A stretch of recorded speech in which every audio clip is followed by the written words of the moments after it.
Carlo, l'homme aux 250 chats, il dort, mange, vit avec eux. Endetté jusqu'au cou, sa retraite ne suffit pas à payer croquettes et vétérinaires. Tous sont des chats abandonnés et souvent maltraités, laissés le matin à la porte de sa maison. Carlo les soigne, les vaccine, les stérilise et les cajole. Dans son pavillon Arche de Noé cohabitent d'autres éclopés, chiens, cobayes, lapins et oiseaux. Carlo Odo vit donc seul avec ses compagnons qui le consolent des malheurs de la vie. Ensemble le soir, Carlo et ses chats et ses chiens écoutent de la musique classique. Plus de 35 ans que je ne suis pas parti une demi-journée. Mais ça ne me manque pas. Ils sont avec moi la nuit, le jour. Ils sont tout le temps avec moi. Là, on est dans la chatière parce que c'est la journée, mais... Oui, sinon ils peuvent rentrer à la maison. Ils ont tout le pavillon, ils ont tout le sous-sol, ils ont tout le grenier, ils ont toute la maison.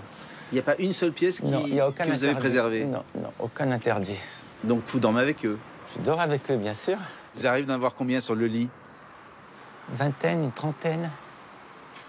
Ils viennent tous contre moi la nuit. Ça tient chaud? Ça tient très chaud, oui. D'ailleurs, j'ai pas de chauffage dans ma chambre. Ça vous empêche pas de dormir? Pas du tout, au contraire. Si j'avais pas mes chats, je dormirais peut-être pas. Ça me rassure, en fin de compte. Lorsque vous déjeunez le matin, vous êtes entouré de vos 200 chats? Ils mangent avec moi, ils lèchent les tartines avec moi. Le beurre, la confiture, ils adorent ça. Le lait. Voilà, on partage tout. C'est la maison, tu partages. Chaque chat a un nom? Ah oui, un nom. Et puis je les recollais au miaulement. Au miaulement, je sais qui est là, qui n'est pas là. Et puis des fois, je suis dans la chambre, je dis, mais j'ai pas vu Toto ou un certain... Je me lève en pleine nuit. Par exemple, celui qui se caresse contre vous, là, s'appelle comment? Ça, c'est Sandra. Ça, c'est Sandra. Une beauté. Née dans une cave.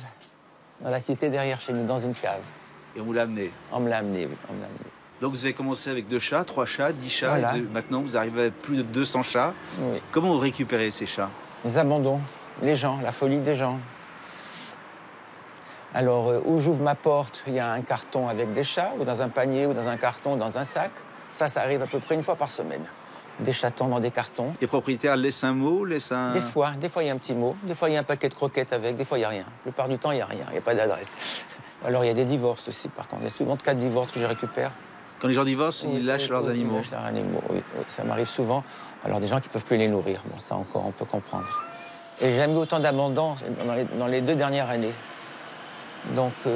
La crise fait qu'on abandonne plus ces animaux, peut-être aussi? La crise, oui. Puis vous savez, ça me donne la crise. C'est les gens. Ça les amuse plus. Ils veulent Alors, on m'abandonne, puis on va racheter un plus jeune, par contre. Ça arrive souvent. Mais vous voyez, eux, ils ne sont pas sortis, par contre. Et à droite, c'est la nurserie, c'est ça? Non, là, c'est les nouveaux que je viens de récupérer. Je les vois. Ça, c'est les nouveaux que j'ai mis un petit peu en quarantaine quelques jours.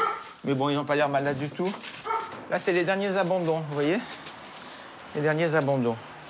Vous voyez, je voulais vous dire, vous voyez, même ça, regardez. Vous voyez, cette chatte, c'est une chatte qui a été achetée, mais vous voyez, même elle, on l'a abandonnée parce qu'elle est un peu trop vieille maintenant. Ça y est, ça les amuse plus.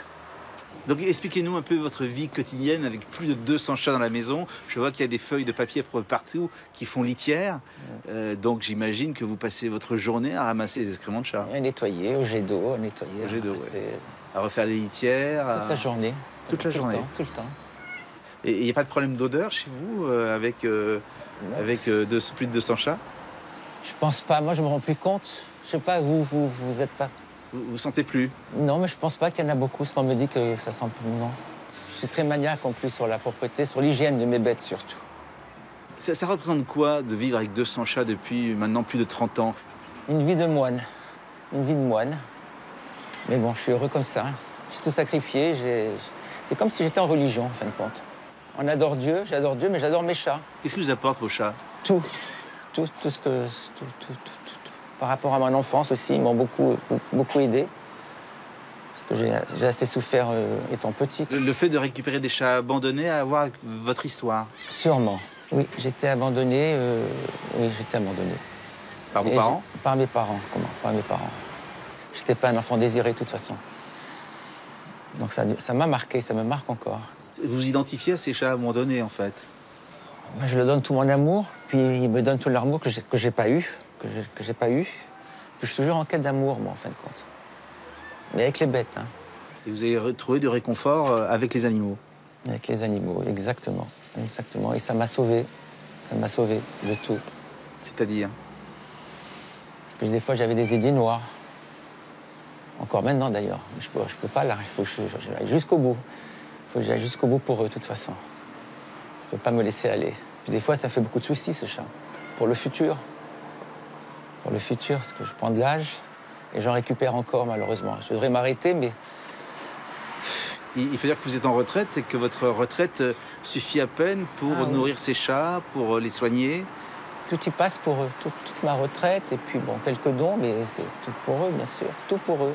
D'ailleurs, tout ce qui est sur moi, c'est ce qu'on me donne. Moi, je ne me suis jamais acheté une chemise, un pantalon, ça va faire au moins plus de 20 ans.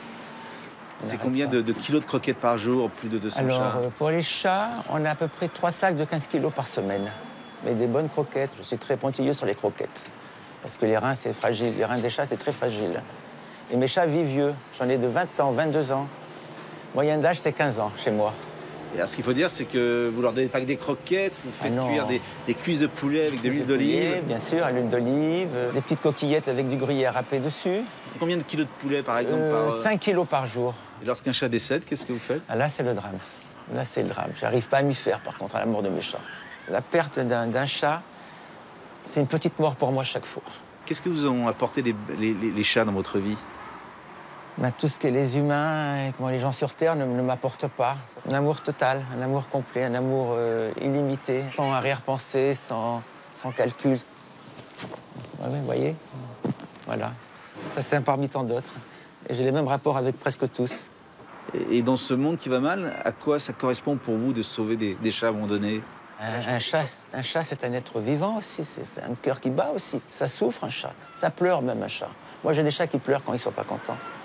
J'ai des chats qui pleurent, je vous jure. Ils ont un miaulement, ils pleurent, à leur façon. C'est vrai. Les chats souffrent aussi. Hein. Donc, quand j'en ai... Et tous les chats qui sont là ont souffert. Il y a d'autres personnes qui s'occupent des enfants, moi, je m'occupe des bêtes. Vous avez l'impression de les sauver ou de vous sauver? Je les sauve et je me sauve en même temps, je pense. Une part de moi-même est sauvée chaque fois. Chaque fois que je sauve un chat, j'ai l'impression de me sauver un petit peu, moi, de mes souffrances.